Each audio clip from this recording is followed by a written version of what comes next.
right, let's get Wes from Georgia, who appears to be an actual theist. Wes says that intuition is useful. Welcome on, Wes. You're on AXP with Alice Engineer and Justin. Are you suggesting that intuition is like a pathway to God or something else? Well, I think it's kind of funny. I hear y'all say things like, "It's in the end, it's just vibes," right? I never said that. Oh, okay. I don't know who you're talking to. Neither one of us ever said that. Okay. No.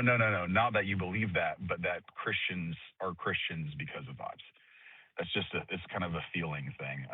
Maybe I haven't heard you say that. Well, no. Anyway. So I would say that sometimes theists end up like, as soon as we pry deeper and deeper, we get to a point where they just feel like God is real. But typically, we only say that when they've admitted to the idea that, oh, well, I just feel like God is real, or that I can't think of another reason why this would have happened without God, or something like that. So, like, it's typically just a response to characterize something that they've said, and never like an accusation. Right. Okay, that makes sense. I think what I'm going after is that arc that you just talked about, Justin just talked about, of thinking I know it all and then realizing that you don't know anything. I think that I'm kind of at that place myself where I just don't think I know anything about. I don't know if I can know anything. I mean, I'm talking to two guys here, and from what I understand, though, like the two of y'all disagree on the existence of Jesus. I'm not sure about your points, but I think that one of you is a Jesus mythicist and one is not. Is that correct? Well, yeah. Sorry, go ahead, Justin. So we actually agree more than we disagree. Like, even though I believe there was a historical Jesus, the vast majority of what the Bible says about him, I think, is mythology, right? So we actually agree way more than we disagree. Yeah, and to the point of like both of us, like Justin definitely has a very deconstruction mindset, helping people deconstruct from the magical version of Jesus to a more minimal historical Jesus. And I totally respect that. And I think that, that's actually the first hurdle whenever you're dealing with a Christian in this respect. So I personally would probably take up the minimal historical Jesus if I was talking to a theist, unless we're specifically talking about like historicity or the historical nature of the Gospels or something like that, where we're actually going to dive into the history of the faith or the origins of Christianity. If we're just talking about whether or not Jesus is God or whether or not the Gospels represent Jesus in some kind of way, I'm perfectly fine taking up a minimal historical Jesus and saying, like, sure, we can assume that Jesus existed as a historical person, because the first hurdle that you have to get over is this whole idea that a magical Jesus exists. And so, I mean, but yeah, I would agree. Justin and I are more in line than we disagree. Yeah, and I guess I'm saying on the parts where you disagree, that did a historical Jesus exist or not? You both have studied a lot of evidence on it. And I'm not trying to get y'all into a fight with each other here. I'm trying to just say, when you look at real, good scholarly work on whether Jesus existed or not, you come to different conclusions. And I think that I have found myself in that same place where I completely sympathize with the atheist, like looking at the evidence for Jesus, say, I just don't land there, just as much as you would look at each other and say, I see where you're at, but I just don't land there. I just feel like we just don't know. And I'm taking kind of that leap of faith because of intuition, because because of vibes. It feels like there is something more out there. And so I'm taking that leap of faith that this is what it is. It certainly does happen, but I would point out that when it comes to reading the literature on the historicity of Jesus, John is more well-read than I am. I haven't dedicated the time to studying this particular topic because it's not important to my work. To me, it doesn't matter if he was real or if he was 100% fiction. Does that make sense? Yeah, but I think, okay, well, let me take a different example, not just the two of you, but there are atheist scholars that disagree. I think Richard Carrier, says that Jesus did not exist, or there are mythicists and non-mythicists. So I'm saying when those two disagree, I mean, you can look at each other and shake hands and be like, I get where you're coming from. I just can't Sure. get there. And for some reason, we look at the scholarship and either land on one side or the other. And I don't know why we land on one side or the other, but I just can't shake that I see all the scholarship against Christ, against the miracles, and against all these things, and I just can't shake that I land on the side of believing Paul. I believe Paul. I believe Peter. Something happened there, and it explains all the kind of spiritual intuition that everybody seems to walk around with. So Wes, what does Paul say exactly in his epistles? How does he describe Jesus? I don't even know that. I would be really. Okay, I'm sorry. I'm kind of assuming where you're going with the question. Paul describes Jesus as physically risen from the dead. Is that what you're asking about? Well, I mean, so yes, like he has a physical body, but he's revelatory, right? Like we're not talking about a Jesus that's walking around on earth at this point. We're talking about a revealed Messiah. And he says this multiple times throughout his epistles. In Galatians 1:11, you can read that. And it says that he did not get his information from any human person on earth. He got it from revelation. And then in other passages, he talks about how he got other information from scripture. And so with Jesus being a revealed being, right, and not necessarily being walking around on earth, Paul, you would agree that Paul definitely didn't know Jesus while he was walking around on earth, right? Doesn't seem like it, no. Okay, so I mean, if you want to say that you want to believe Paul, and Bart Ehrman would agree with me on this. He's a staunch anti-mythicist, but he asserts that Paul believed in Jesus as a pre-existent angelic figure. So, are you saying that you believe, as Paul does, that Jesus was a pre-existent angelic figure that revealed his good news, his gospel to Paul through a hallucination or a vision, and that's how we got the good news? I believe that's how Paul got the good news, but then I get a different witness from somebody else, from Peter, who says that he saw him bodily. And where does Peter say that? I believe Acts. I mean, I believe Acts. So it's gonna, right. But so against that, I've taken Bart Ehrman's classes on it. I've seen what he says. Okay. I just believe it. It's like dominoes that fall. Well, no. So, okay. So for me, I can't just believe something, right? Like because what you're describing right now is like you're making a choice in what convinces you. Like you just believe because you're choosing to be convinced, and that's not how beliefs work. Just as part of me, I can't just sit there and believe something without having good reason to believe in it and to be convinced by it. So like when you say, well, Acts is how I know this thing, to me, Acts is historical fiction. And at least we don't have a good method for discerning historical fiction from historical fact in Acts. And so there's no way that I can use Acts in order to inform myself about what the earliest apostles believed. All that I know for certain is that Paul writes about Peter, and Peter received the information about Jesus in the same way that Paul did. We do have 1st and 2nd Peter, but that was 2nd Peter definitely wasn't written by anybody named Peter. The sort of the critical scholarship's a little bit out on 1st Peter, whether or not that was actually written by Peter, but 1st Peter doesn't actually have any bodily interaction or historical interaction with Jesus. That's only 2nd Peter.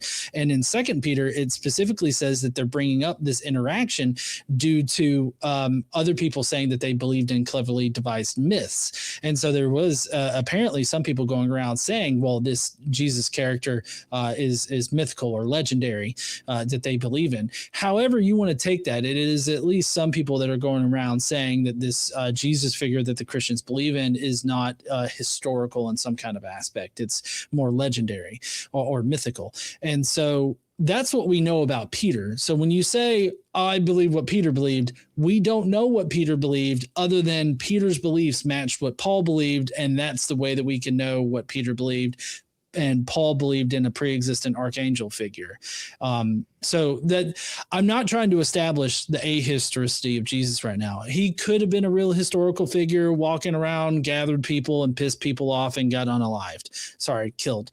Got killed. That's perfectly reasonable position to take on that. And it still could be a completely different person than what Paul perceived, right? So I don't know. That's my position on it. Like Acts, you can't know. You can't.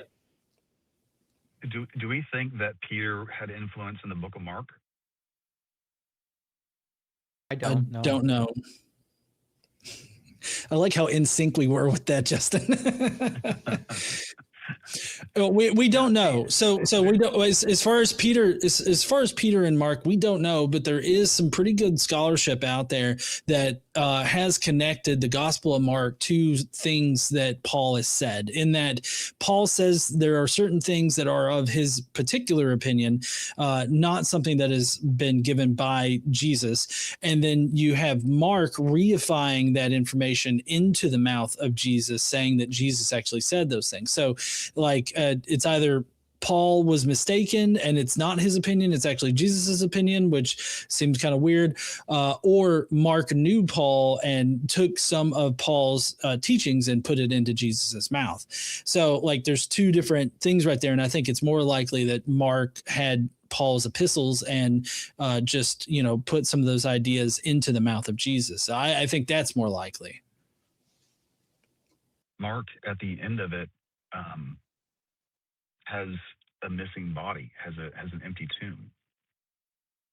Well, which end? I mean, it's a because the original ending of Mark doesn't. I thought the original ending had the empty tomb. It doesn't have the risen Jesus, but it has the empty tomb. They leave prayed, right? Yeah. The tomb is empty in Mark 16, but there's no resurrection, right? This is something that's added to Mark later, which certainly would make you wonder why people are so comfortable adding to the gospel. Yeah, I could go down that rabbit hole with you, but I think that it's very I don't know. I mean I can see the point that we're not sure about First and Second Peter. Acts is lots of evidence that's not history. But I mean, I've read lots and lots of scholars that that back up the historicity of Acts, and lots of really good reasons. The historicity is irrelevant. Whether or not Acts is a historical account or complete fiction is not relevant. We've got complete works of history, Tacitus, Suetonius, Herodotus, Pliny, all kinds of historical works that are full of mythological claims. So, for example, one of the most famous is a guy named Aristeas that is mentioned by Herodotus, Pliny, Plutarch, Apollonius, Diodorus. All of them mention this guy who died in the fuller's shop and resurrected and appeared to many of the Proconnesus people, claiming to be the resurrected individual. In fact, in Herodotus, in Histories, Book 4, he says, so much told by these cities, and what follows I know happened to the people of the Metapontians in Italy 240 years after the second disappearance of Aristeas, as I found, but by putting together the evidence at the Proconnesus and Metapontian, the people of the Metapontian say that Aristeas himself appeared in their land and bade them to set up an altar of Apollo and place by its side a statue bearing the name of Aristeas of the Proconnesus. So we've got all the resurrection accounts that we find of Jesus are no different than any other resurrection account in the ancient Greco-Roman sources just saying that they're historical and that there's a bunch of historical events recorded in there by no means could validate the mythological claims found within. Yeah, I get that the historical, the places, the names, all those things can be historical with there being all kinds of mythology in it. But I mean, we have to make a decision. At some point, early Christians did not believe it was mythology. At some point, they believed it was real. I know, but and why should we believe it's real? Because people also believed that Aristeus became a god after he resurrected. So why do we believe that Jesus became God and resurrected, but not Aristeus? I think it's just comparing the two claims and seeing, is What's there the difference?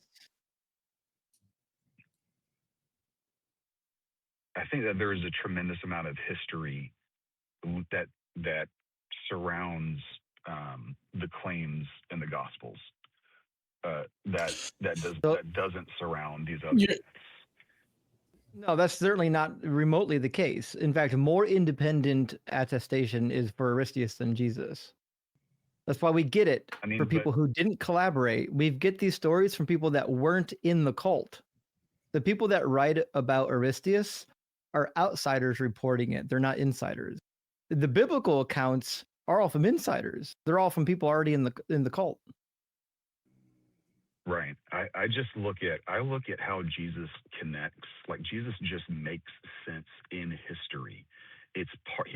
He's not just this figure that appears. Hold on. So Wes, thread throughout all of history.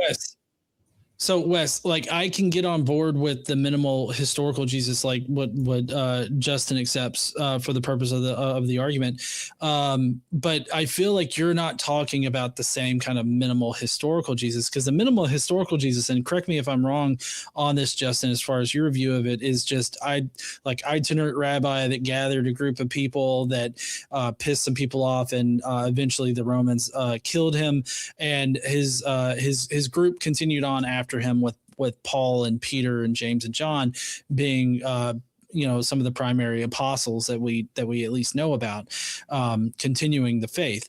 So like none of that, like that can make historical sense in that time and place and everything like that, but that's far different than what I think that you're talking about, because I think you're talking about like the magical, the magical divine Jesus, and as opposed to the minimal historical one. But am I wrong about that, or am I pretty spot on? No, you're spot on. I mean, I'm a Christian. I'm a theist, so I believe the magical Jesus. Let me ask you a question, because the magical Jesus is one of the hottest debated topics among critics of the early church. If you read Porphyry or the Disputation with Celsus or literally anybody else, they bring up that Jesus's supposed magic works are just one of many, and there's dozens and dozens of other magic workers of the time period that were credited with doing similar things. Like Jesus wasn't unique at all. I think if Jesus is who he says he is, then he must be the prophesied Messiah from the Hebrew Bible, because that's his claim. The foundational claim of Christianity is that the Old Testament said that this Messiah would come and do some stuff, and then Jesus came and did it, right? Whether you think he did miracles or whether you think he resurrected from the dead is all secondary. If he's not the Messiah, then this whole mythological Jesus is the most plausible explanation of Jesus.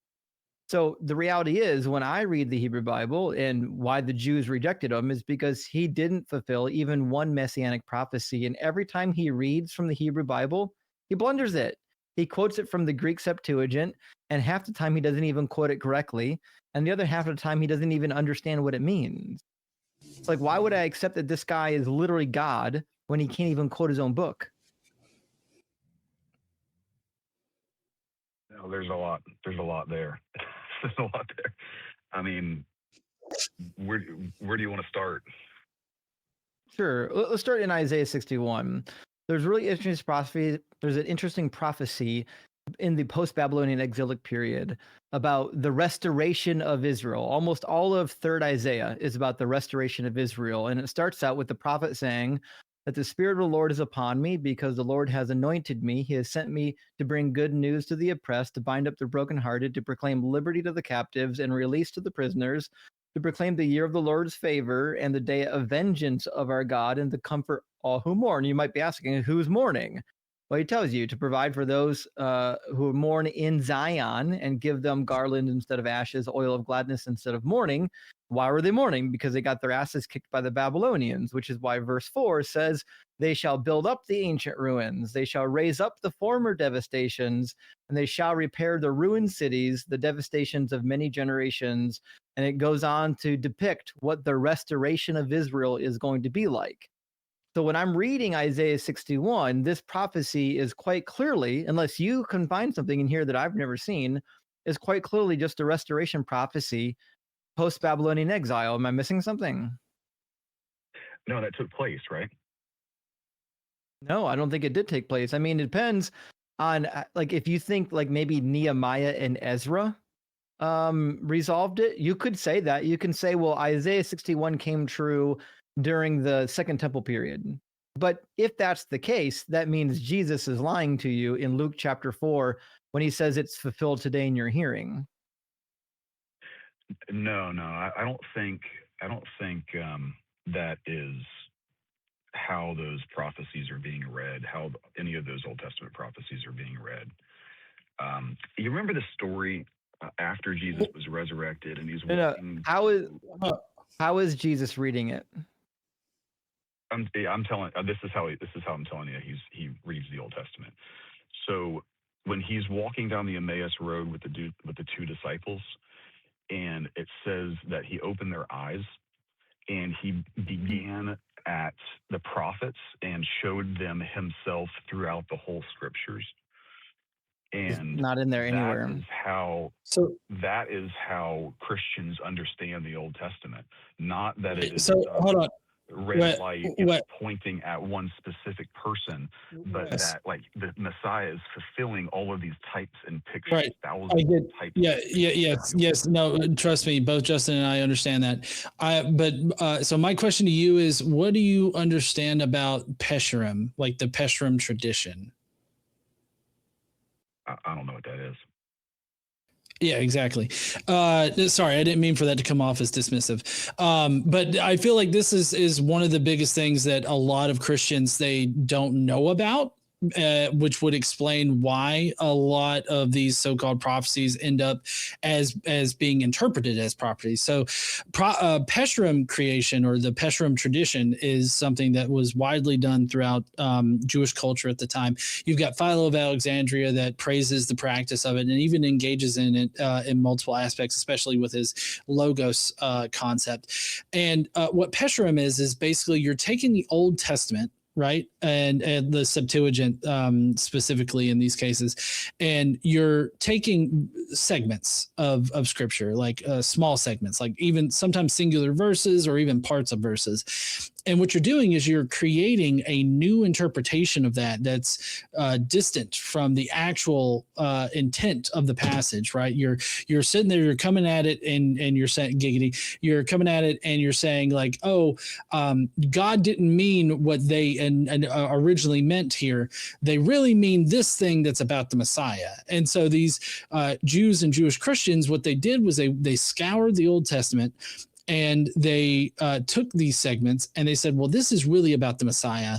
And so they made it about the Messiah. And that's why you have so many different gospels that have so many different sets, oftentimes overlapping sets of these so-called prophecies that are fulfilled by the gospels and Acts in this case. But even outside the canon, extra biblical gospels that were written, they have these certain sets of prophecies that they have Jesus fulfilling, even if they're not supposed to be like messianic prophecies. But the ones that are actually prophecies in the Old Testament about the Messiah, the Jesus that we've come to know, that Paul came to believe in, he did not actually fulfill any of those things. And that's what Justin is pointing out here, is that the actual prophecies about the Messiah, Jesus didn't fulfill any of them. But I think, me personally, I think that's because a military Messiah, or a Messiah that's supposed to do all the things that the Jews predicted that the Messiah would do, was nigh impossible at that point, given the Jews' status in the Roman Empire, as well as the strength of the Roman Empire. And you could blame it on a whole host of a bunch of other things. But what I'm trying to get across here is that the reason why Jesus seems to fulfill these supposed prophecies, and why you've got so many apologetics for how he has fulfilled the supposed ones, or the ones that are actually ones, but he actually hasn't, is because that's the only way that this Messiah could have ever come about. That's how I feel personally. I don't know how Justin feels about it, but I think that this is the only path forward that would have resulted in a believable Messiah, is to change what they originally meant into something different that is not supported by the original intent of the Old Testament. That makes sense. And so let me ask you this. Are you saying that it's called Pesherim? I've not heard of that. Is that something that was pretty common then at the time? Yeah. Yep. So the active of Pesherim was, that means to interpret in Hebrew from that time period. And if you get a copy in English of the Dead Sea Scrolls, you'll find a handful of Pesherim in the Dead Sea Scrolls. And like, here's an example. This is the Pesher on Nahum. The quotation is from Nahum chapter 2, verse 11. And it says, "Wherever the lion goes to enter, there also goes the whelp." And then it says, here's the Pesher. This refers to Demetrius, king of Greece, who sought to enter Jerusalem through the council of flattery seekers, so on and so forth. So he reinterprets Nahum's prophecy in chapter 2 as being about the kingdom of Greece. But when you read the prophecy in Nahum chapter 2, especially in verse 8, it specifically says that this prophecy is against Nineveh, right? So they're just taking stuff from the Old Testament and they're repurposing it, saying these words mean this now, and these words mean this. The original context no longer has any meaning. And that's the same thing the New Testament was doing. But the New Testament is just as false as the Dead Sea Scrolls. Pesherim is not a valid method of interpreting prophecy.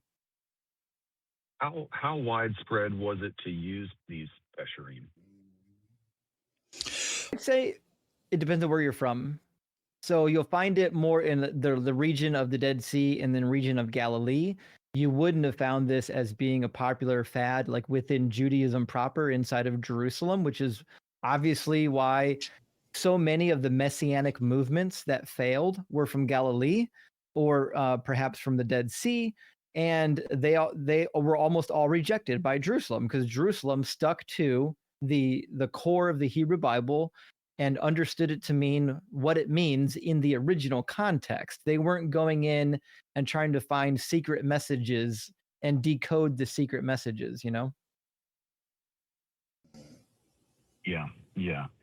That makes sense. That makes sense. I think that the fact that it was a common practice, I think there's something to it. I obviously don't think that you should take a verse that applies to a city and try to apply it to another city in order to try to. Sorry to interrupt, but prophecy. What does it being common have to do with it being valid? No. Yeah, that doesn't mean it's valid. No, I'm not saying it's. I don't want to say that. What I'm saying is, it's interesting to know that it's common, and I don't think that trying to take one verse, that talks about Babylon and apply it to Jerusalem or whatever is a good practice or valid. I can agree with that, but there is something when you look back through Scripture, you see it echoes itself. Like the later Scriptures are edited by scribes to reflect the earlier Scriptures, and the numbers are added in, the sevens and and 42, all those things. So like it's a practice to be able to reflect backwards in order to get light on what to expect in the future. Right, but I feel like you have to treat this this right here as like if the Harry Potter series was written by multiple different individuals over a span of thousands of years, right? Like if the Harry Potter series was written over many years by different authors, and the later books are fulfillment of what was foreshadowed in the earlier books. Don't you think that it's more likely that the later books just use the earlier books in order to complete the foreshadow? Yeah, they did. They absolutely did. That's Right. part of the tradition. Can you? Well, no, but the problem there becomes: can you discern between true fulfillment versus making shit up? Because like people made shit up back then, even the Jews, even the Romans, like people, even outside the Roman Empire, people just made shit up. Like that's part of human nature, is to make shit up. So how do you discern between making shit up and a true fulfillment of these things? I don't see the prophecy as being like something that is, God calling his shots kind of prophecy.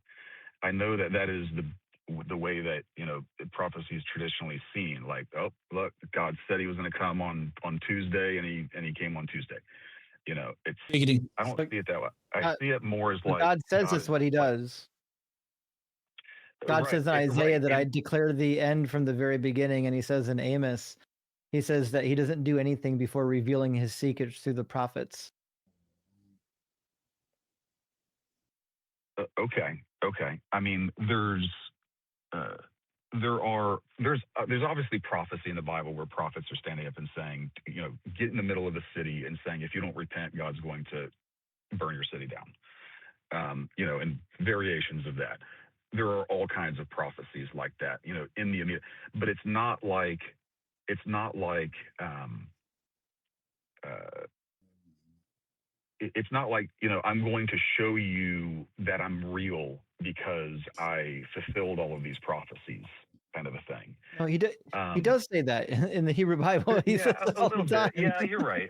Yeah, I mean, it's just not. It's just okay. So maybe I'm thinking of something that is like not that type of prophecy where he's calling a shot, but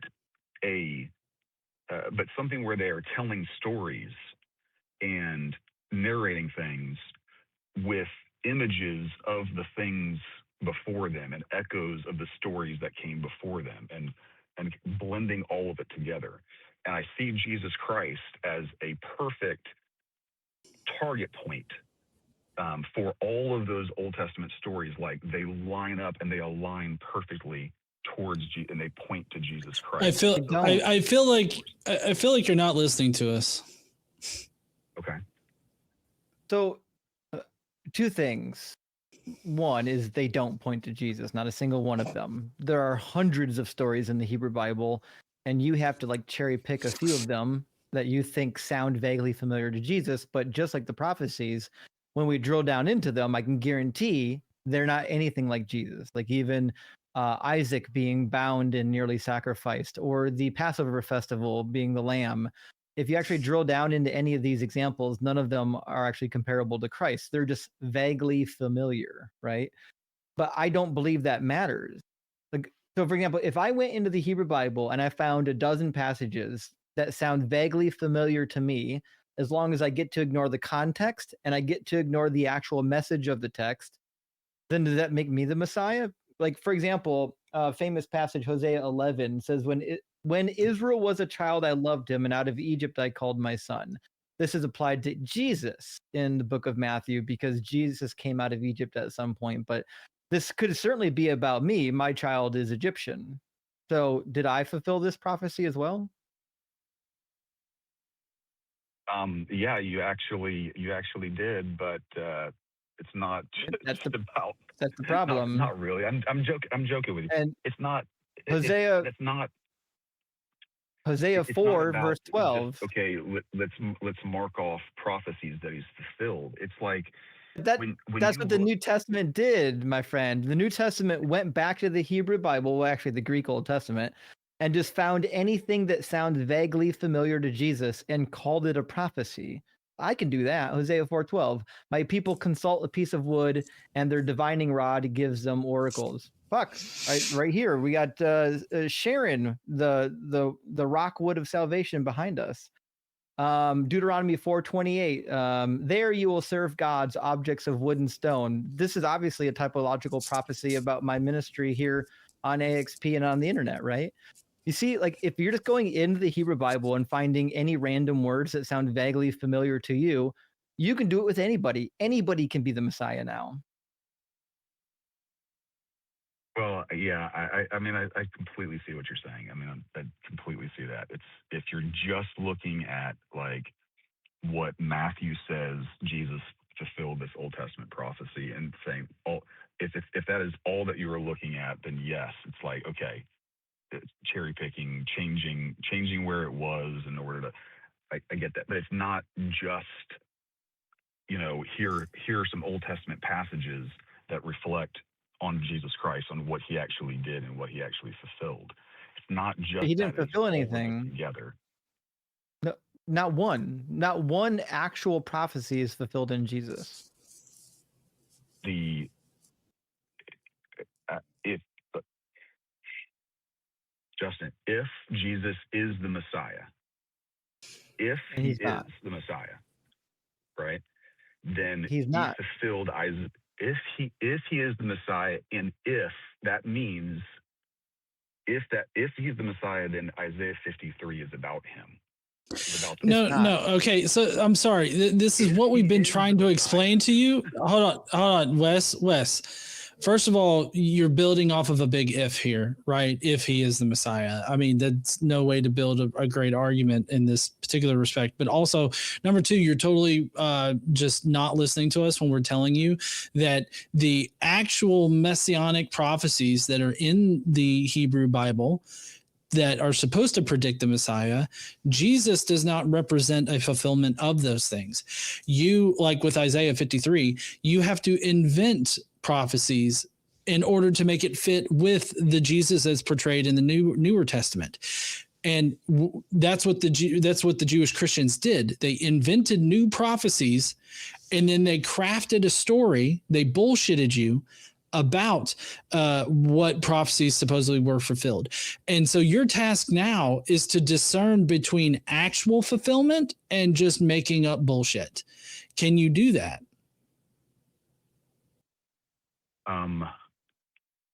Yeah, I think I don't think that I can defend. If you want me to defend just, you know, what Matthew says in Matthew 1, that prophecy. No. That's not what I'm saying. What I'm saying, Wes, is that your task right now is to tell us how you know that the Newer Testament Gospels were not crafted around an understanding of a reinterpretation of the Old Testament. So I'm saying that the authors crafted a story to fulfill things that they thought were prophecies but weren't. They had to change and make those things, like Isaiah 53. They had to change the meaning of that in order to understand the Messiah. And then they wrote a story that had Jesus fulfilling that prophecy that they constructed. So how do you know that this figure, Jesus, and I'm coming from a minimal historical position on this, okay? I'm fine Jesus existing. I'm not arguing that point. I'm arguing, what is your method for determining that the gospel authors didn't just make shit up at this point, and that Jesus actually did fulfill those things? I feel like that's two different questions. How do I know that they didn't make stuff up, and how do I know that he didn't fulfill those things? I feel like it's a dichotomous thing. Either they made this shit up, which is you know, as Justin and I have been telling you, is the more likely conclusion to this. But you seem to think that you can prove that they didn't make shit up, and that this Jesus actually fulfilled these things that are actually prophecies, despite the fact that, you know, we just laid out to you the Pesherim tradition that says that they made shit up. You seem to think that this Jesus fulfilled those made up bullshit prophecies. So I'm asking you to determine whether or not he actually did or not. No, and that's what I'm trying to say is those prophecies in the Old Testament that are pointed out in the New Testament as, you know, Jesus was going to be born of a virgin, which is a whole other can of worms. Not a prophecy. Like, exactly. That type of stuff, I'm not going to be able to defend any of that. I don't have any. I completely see the point on those things. And the only reason I think that those are okay, and we are talking about if it's a practice called pesherim or whatever it is, then maybe the people who accepted pesherim, the pesherim as a valid deal, are also the ones that accepted Christ. That doesn't necessarily mean that Christ was not the Christ. It's just that the people who accepted him were not the Pharisees. They were the people that used pesherim. So pesherim ends up in the scriptures. That doesn't necessarily mean that he's not the Messiah. It just means that the people who followed him. You're not the Messiah until you do what the Messiah is supposed to do. The Old Testament tells you how to know. No, the Messiah is not mentioned in Isaiah 53 ever. Not once. Israel is the Messiah. Suffering. Yes, Israel is completely Israel is suffering. You got it. Isaiah 53 is not about the Messiah. It's about Israel. Right. And I just believe that what happened with Christ is God came down and said, so that Israel is not destroyed.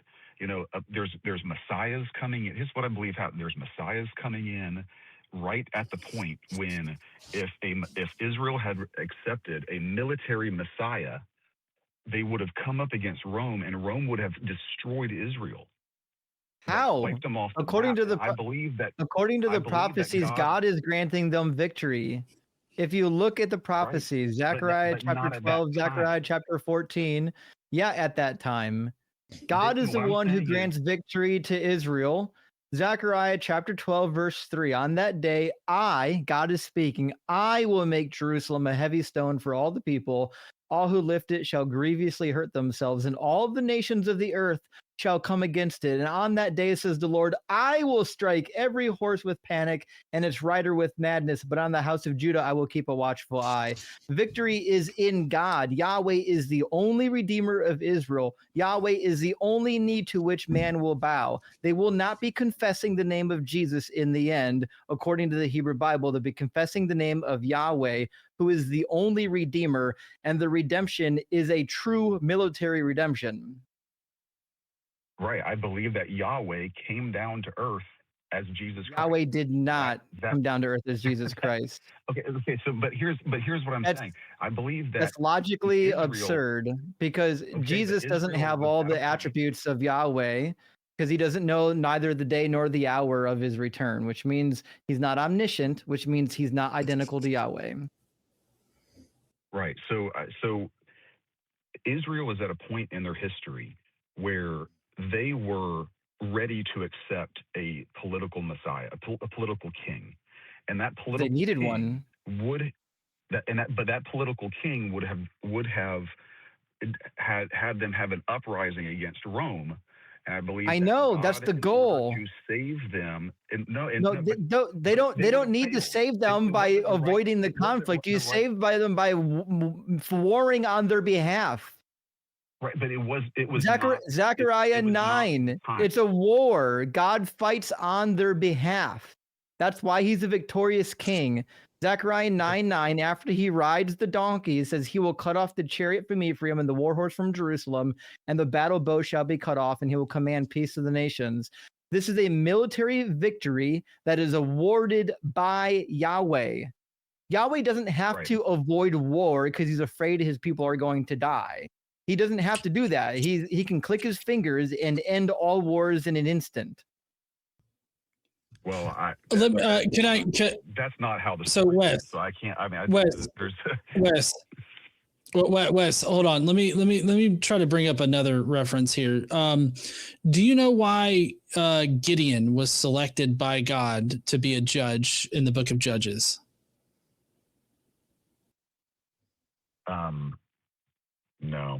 No. he was a weak nerd ass bitch. Okay, is essentially like putting it in modern terms. Okay, and the reason why God does, and he does this repeatedly throughout the Old Testament, and I mean maybe Justin can correct me on my understanding here, but he repeatedly does this throughout the Old Testament, and he does this so that he can emphasize his power and influence, because he chooses the weakest amongst his chosen people to enact his will. It emphasizes his power and it emphasizes his influence over the situation. So with your thing here about how the military Messiah would just get destroyed by Rome, it doesn't make logical sense, because that doesn't matter. If it doesn't matter if Rome was the most powerful nation, like if it was fucking Nazis in 1945, it doesn't matter how powerful they were. God is always going to be more powerful than whatever kind of earthly power. And so God choosing somebody that's more than likely supposed to lose, but come out victorious, emphasizes his power and his influence over the situation. So your argument here, that's why that doesn't make sense. Okay, so I completely get that. I'm not saying that God could not have come down and beat Rome if he wanted to. What I'm saying is I don't know. There's no way for me to say that I know like why God's plan is laid out like it is, but there is a plan laid out all throughout the Bible, until the end. And part of that plan is to bring in the Gentiles into this Jewish faith as this extra kind of under the umbrella of God as well. So that Gentiles get rid of their other gods. And to follow the law as well, to follow the Mosaic law. Yep, that's fine. But it's does Paul agree with that? It's according to some type of timing that God has. That Israel, what I'm saying is Israel was about to try to get out ahead of that timing by putting in a false Messiah that would have brought them against Rome. And God stepped in and stopped that from happening, and used at the same time. God didn't stop anything from happening. Jesus is the false Messiah. No. Deuteronomy 13, God says he's going to bring false messiahs to test his people, and that the false messiah are going to teach them different names and to not follow the laws. And that's exactly what we found in the Jesus movement, that there's another name that people are to worship and to bow to, and that they're not going to follow the laws of Moses anymore. But the Hebrew Bible disagrees. The Hebrew Bible says that when the Messiah comes, you're going to follow the laws, even the sacrificial laws. Ezekiel chapter 46 even depicts the Messiah joining in these sacrifices of killing the animals. Jeremiah 33 totally, says Justin. That. I mean, was Jesus the final sacrifice or not? Justin. I mean, I believe all of that's coming back as a memorial. I don't believe all of it's coming back. Was Jesus the final sacrifice or not? He's the final atoning sacrifice. But there are lots of. They're going to continue sacrifices. Whenever Jesus comes back, they set up the sacrificial system again, but not why? For anything like. Why would they do that? The same as a memorial. That's preposterous. No, we do the. It says there's going to be a king on the throne, and that there's going to be burnt offerings. Jeremiah 33:18. The Levitical priests, these are Levites. The Levitical priests will never lack a man in my presence to bring burnt offerings, to make grain offerings, and to make sacrifices forever. Exactly. Why in the world would we believe that Jesus is the final sacrifice when during the reign of the Messiah, the Levitical priests are giving sin offerings? Because look, I don't think that you can know that Jesus is the Messiah until he comes back and fulfills those prophecies. Completely agree with you. We agree then. Right now, like there will be a day when everyone knows that Jesus is the Messiah, but until then, you believe that he will be the Messiah when he comes back. He's anointed first, and he's crowned later. He's not wearing a crown now. He's not been anointed yet. He was He's not never the Messiah anointed. proper. He was murdered as a criminal. He was killed as a criminal. He was convicted and killed as a criminal. He was never anointed. To be anointed means that you're actually going to be in the official capacity of either a priest or a king, and he was neither. He was neither. By the lowest. He was anointed by the lowest. No, he wasn't. That anointing was for his burial. That anointing was for his burial, he says.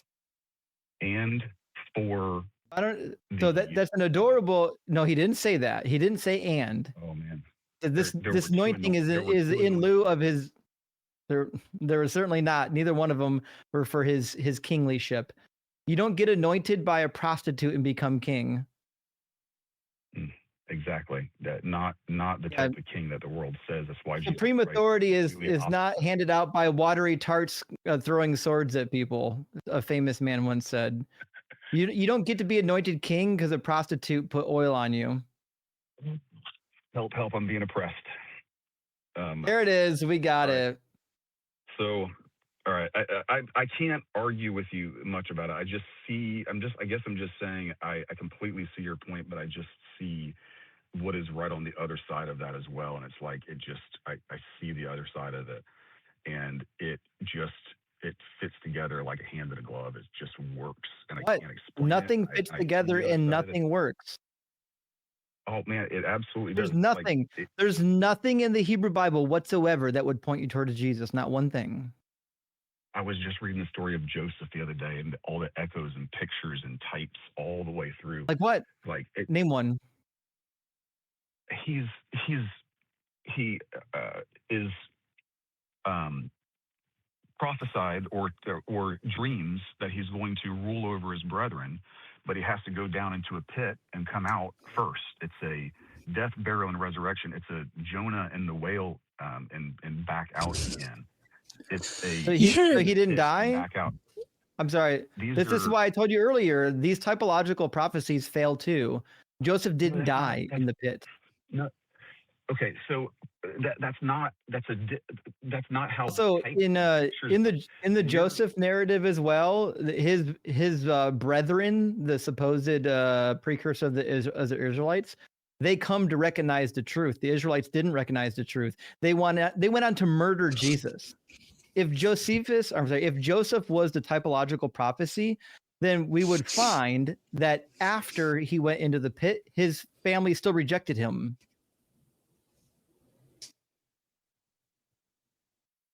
I mean, this is what I'm talking about. You're doing a sharpshooter fallacy. You're ignoring the details that contradict, and you're just picking the ones that you find that sound familiar. No. I can do the same thing.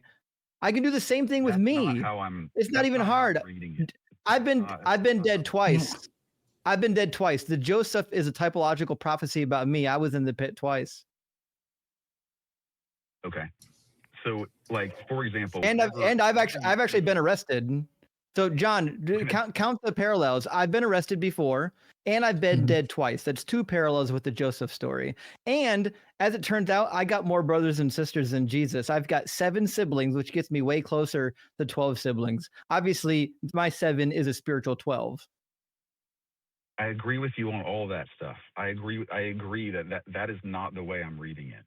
I'm reading it as echoes of itself, not as No, but but okay, Wes, look, we do have one more call to get to, and we've got a lot of super chats to do, so we're going to need to wrap up here in a second. But I want you to recognize that there are verified like messianic prophecies in the Bible where it specifically is talking about the Messiah. Okay, what you are doing, and what hold on.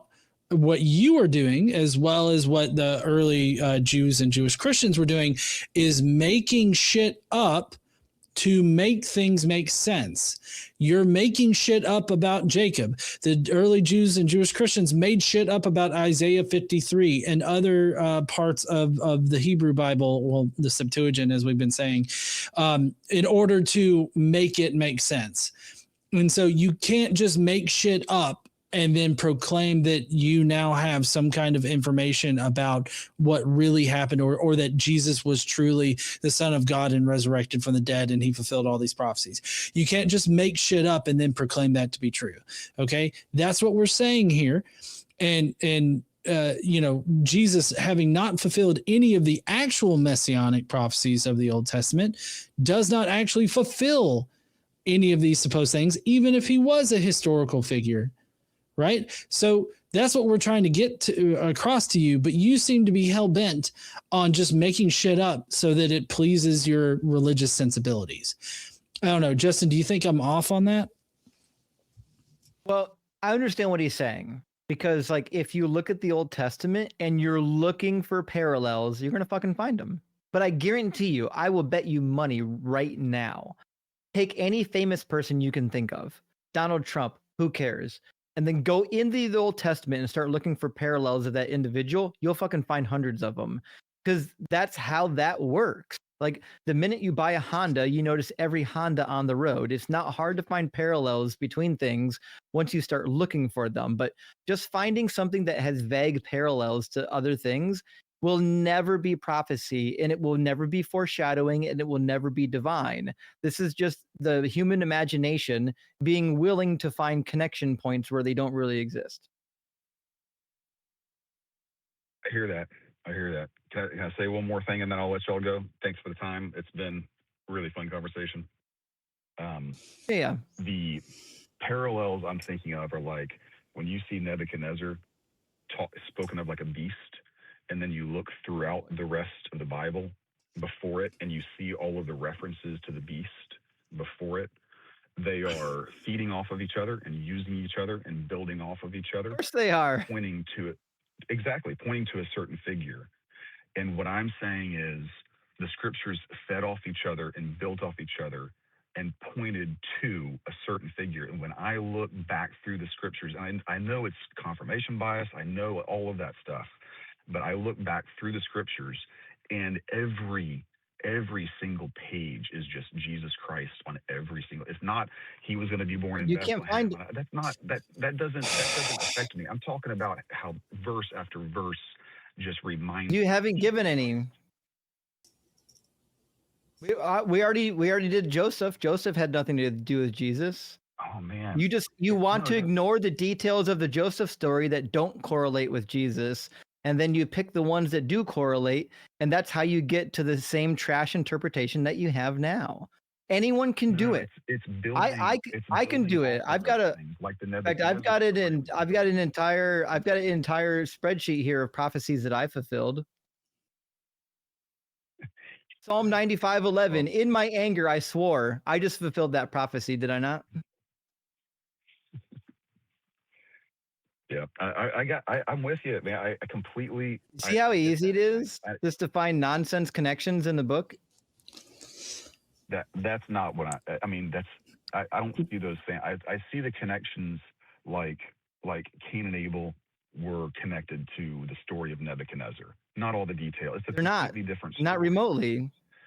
Well, Cain and Abel is echoing the ancient disputation between shepherds and farmers. There were 7 great disputations in ancient Mesopotamia, and one of the greatest among them was whether or not the shepherd or the farmer was greatest.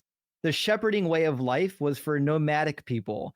The farmer way of life was for the city. It's an epic tale of the city versus the country. Remember when we were like in grade school, we had like the country mouse visits to city mouse, which details the difference between city life and country life.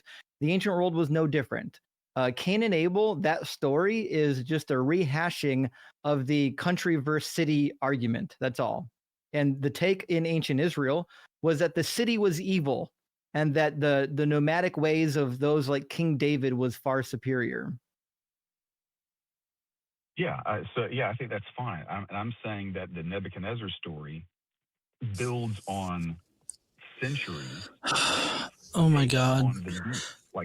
So Wes. Naval story. Okay, Wes. Here's what I take away from this is that you are hard pressed to continue in your ignorance of what we've been talking about this entire time. You're hard pressed to stick to your biases for your religion. And I mean, I guess that's okay if you want to go through life like that. I wouldn't suggest it. But when you encounter new information like we presented with you here, the best way to resolve that cognitive dissonance that you're feeling right now is to incorporate that new information into your worldview. And instead of just rejecting it outright, even though you know that you shouldn't reject it outright, and sticking with your preconceived intuitions about, this story or whatever. Like, I feel like you need to really think about this and try to resolve it internally so that you're not just going with your cognitive biases just out of habit, because that's what it seems like to me. It's just out of habit. You're going to continue to believe in it. You're going to continue to fight hard to believe that Jesus fulfilled these prophecies and that all these things were connected, instead of them just being made up like it seems to have been. Yeah. No, I mean, I can appreciate that. Is like, it seems like that's where I'm at. Where I actually am is I was a believer for many, many years and completely lost my faith for many, many years, and have just not been able to completely shake it. And every time I read the Bible, every time I read it, I see like Jesus Christ as the perfect fulfillment of this. So, and I have all of the things that y'all told me, all of the things that caused me to originally deconstruct, and which I did over years, just with all of that. And apologia, I've listened to a lot. His stuff really made me throw out the resurrection completely. All of that. I just have gotten to that point. When we started this call, Justin said, I think people are like, freshmen in college, and they get some information, they think they know everything, and then they find out they don't know anything.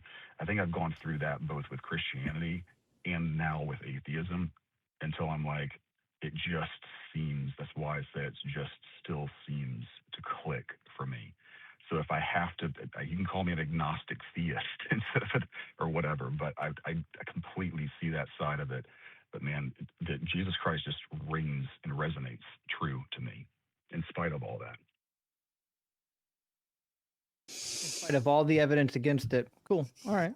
Well, listen, Wes, thanks for coming in and chatting with us and having a calm, collected conversation. I think you tolerated the two of us kind of harping on you pretty well, so you get some kudos for that. But think about some of the things we talked about and come back and talk to us again. Really appreciate it, guys. Thanks. That's some tough cognitive dissonance. It's like, I don't Yeah. care what the evidence is. I'm gonna read my special thing into the Bible every time I read it. Yeah, it's what it seems like. I mean, he's still stuck on believing in that, because I don't know if he just doesn't want to let it go or what, but it seems like, yes, all of these good reasons I shouldn't believe it. I'm still believing it though, even for bad reasons, and I'm reserved to that. That just seems crazy to me. Yeah, for sure.